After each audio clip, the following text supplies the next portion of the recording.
بسم اللہ الرحمن الرحیم۔ السلام علیکم۔ حضرت علی کا فرمان ہے، کچھ لوگ اپنی اکڑ کی وجہ سے قیمتی رشتے کھو دیتے ہیں اور کچھ لوگ رشتے بچاتے بچاتے اپنی قدر ہی کھو بیٹھتے ہیں۔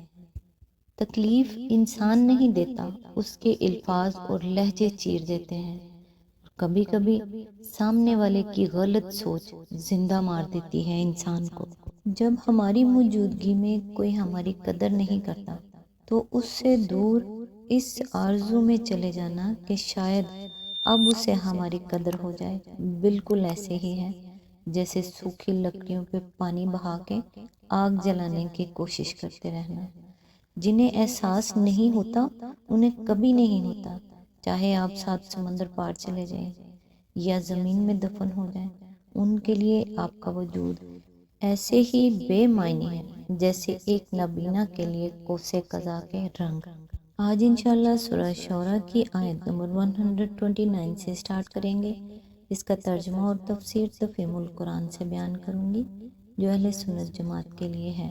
اعوذ باللہ من الشیطان الرجیم، بسم اللہ الرحمن الرحیم۔ اور بڑے بڑے قصر تعمیر کرتے ہو گویا تمہیں ہمیشہ رہنا ہے۔ اس کی تفسیر ہے، یعنی تمہاری دوسری قسم کی تعمیرات ایسی ہیں جو اگرچہ استعمال کے لیے ہیں مگر ان کو شاندار، مزین اور مستحکم بنانے میں تم اس طرح اپنی دولت، محنت اور قابلیت صرف کرتے ہو جیسے دنیا میں ہمیشہ رہنے کا سامان کر رہے ہو، جیسے تمہاری زندگی کا مقصد بس یہی کہ عیش کا اہتمام کرنا ہے اور اس کے ماورا کوئی چیز نہیں ہے جس کی تمہیں فکر ہو۔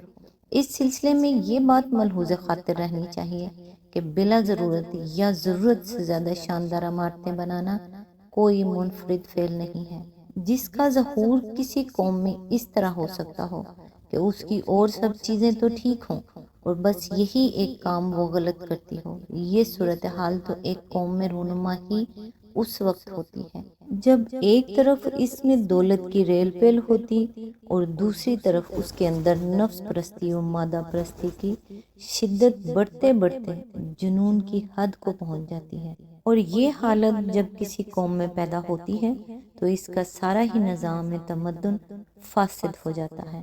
حضرت ہود علیہ السلام نے اپنی قوم کی تعمیرات پر جو گرفت کی اس سے مقصود یہ نہیں تھا کہ ان کے نزدیک صرف یہ عمارتیں ہی بجائے خود قابل اعتراض تھیں، بلکہ دراصل وہ بحیثیت مجموعی ان کے فساد، تمدن و تہذیب پر گرفت کر رہے تھے، اور ان عمارتوں کا ذکر انہوں نے اس حیثیت سے کیا تھا کہ سارے ملک میں ہر طرف یہ بڑے بڑے پھوڑے اس فساد کی نمایاں ترین علامت کے طور پر ابھرے نظر آتے تھے۔ آیت نمبر 130، اور جب کسی پر ہاتھ ڈالتے ہو جبار بن کر ڈالتے ہو۔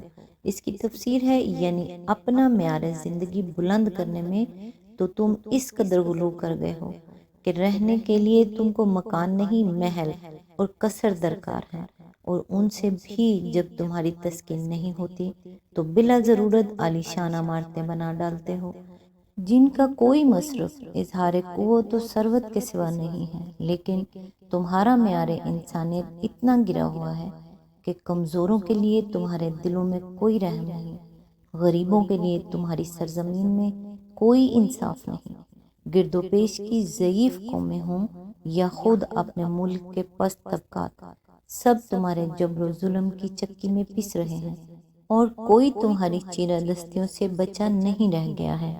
آیت نمبر 131، بس تم لوگ اللہ سے ڈرو اور میری اطاعت کرو۔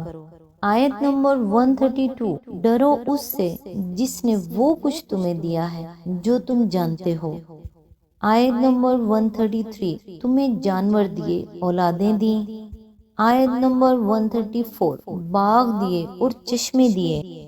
آیت نمبر 135، مجھے تمہارے حق میں ایک بڑے دن کے عذاب کا ڈر ہے۔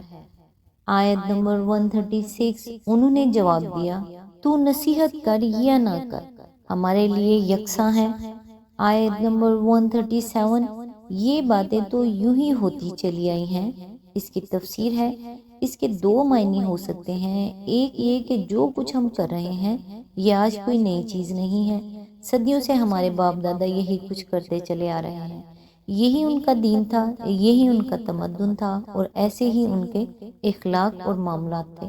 کون سی آفت ان پر ٹوٹ پڑی تھی کہ اب ہم اس کے ٹوٹ پڑنے کا اندیشہ کریں؟ اس طرز زندگی میں کوئی خرابی ہوتی تو پہلے ہی وہ عذاب آ چکا ہوتا جس سے تم ڈراتے ہو۔ دوسرے معنی یہ بھی ہو سکتے ہیں کہ جو باتیں تم کر رہے ہو ایسی ہی باتیں پہلے بھی بہت سے مذہبی، خبطی اور اخلاق کی باتیں بگاڑنے والے کرتے رہے ہیں، مگر دنیا کی گاڑی جس طرح چل رہی تھی اسی طرح چلے جا رہی ہے۔ تم جیسے لوگوں کی باتیں نہ ماننے کا یہ نتیجہ کبھی برآمد نہ ہوا کہ یہ گاڑی کسی صدمے سے دو چار ہو کر الٹ گئی ہوتی۔ آیت نمبر 138، اور ہم عذاب میں مبتلا ہونے والے نہیں ہیں۔ آیت نمبر 139، آخرکار انہوں نے اسے جھٹلا دیا اور ہم نے ان کو ہلاک کر دیا۔ یقیناً اس میں ایک نشانی ہے مگر ان میں سے اکثر لوگ ماننے والے نہیں ہیں۔ اس کی تفسیر ہے، اس قوم کے ہلاک ہونے کی جو تفصیل قرآن مجید میں بیان کی گئی ہے وہ یہ ہے کہ اچانک زور کی آندھی اٹھی، یہ لوگ دور سے اس کو اپنی وادیوں کی طرف آتے دیکھ کر سمجھے کہ گھٹا چھائی ہے، خوشیاں منانے لگے کہ اب خوب بارش ہوگی، مگر وہ تھا خدا کا عذاب۔ 8 دن اور 7 راتوں تک مسلسل ایسی طوفانی ہوا چلتی رہی جس نے ہر چیز کو تباہ کر ڈالا۔ اس کے زور کا یہ عالم تھا کہ اس نے آدمیوں کو اٹھا اٹھا کر پھینک دیا۔ اس کی گرمی و خشکی کا یہ حال تھا کہ جس چیز پر گزر گئی اسے بوسیدہ کر کے رکھ دیا، اور یہ طوفان اس وقت تک نہ تھما جب تک اس ظالم قوم کا ایک ایک متنفس ختم نہ ہو گیا۔ بس ان کی بستیوں کے کھنڈر ہی ان کے انجام کی داستان سنانے کے لیے کھڑے رہ گئے، اور آج کھنڈر بھی باقی نہیں ہے۔ احقاف کا پورا واقعہ ایک خوفناک ریگستان بن چکا ہے۔ تفصیل کے لیے ملاحظہ ہو تفہیم القرآن جلد 4 الاحقاف حاشیہ نمبر 25۔ آیت نمبر 140، اور حقیقت یہ ہے کہ تیرا رب زبردست بھی ہے اور رحیم بھی۔ آیت نمبر 141، سمود نے رسولوں کو جھٹلایا۔ تقابل کے لیے ملاحظہ ہو الاعراف آیت نمبر 73 to 79، سورہ ہود آیت نمبر 61 to 68، سورہ الحجر آیت نمبر 80 to 84، سورہ بنی اسرائیل آیت نمبر 59۔ مزید تفصیلات کے لیے قرآن مجید کے حسب ذیل مقامات بھی پیش نظر رہیں۔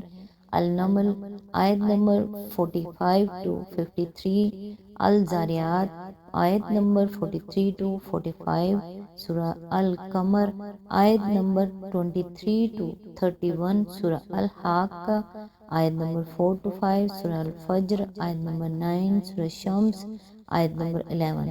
اس کی تفسیر ہے، اس قوم کے متعلق قرآن مجید میں مختلف مقامات پر جو تصریحات کی گئی ہیں ان سے معلوم ہوتا ہے کہ عاد کے بعد جس قوم کو عروج عطا کیا گیا وہ یہی تھی۔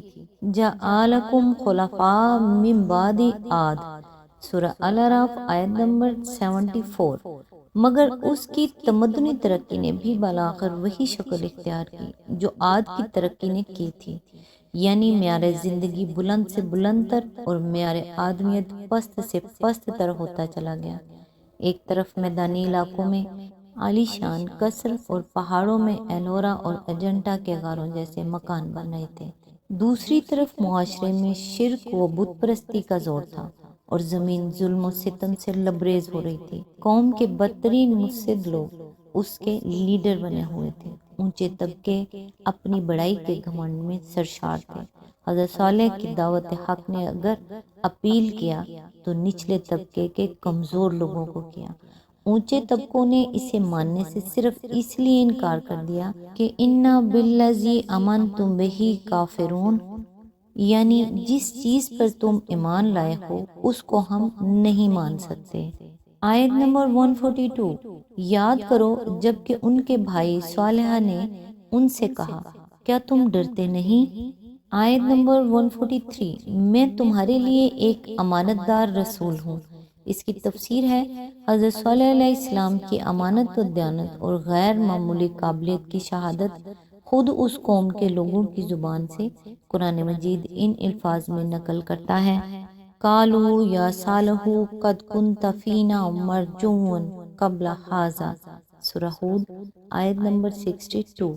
یعنی انہوں نے کہا، اے صالحہ، اس سے پہلے تو تم ہمارے درمیان ایسے آدمی تھے جس سے ہماری بڑی امیدیں وابستہ تھیں۔ آج تک کے لیے بس اتنا ہی، نیکسٹ انشاءاللہ آیت نمبر 144 سے سٹارٹ کریں گے۔ تب تک کے لیے دعاؤں میں یاد رکھیے گا۔ اللہ حافظ۔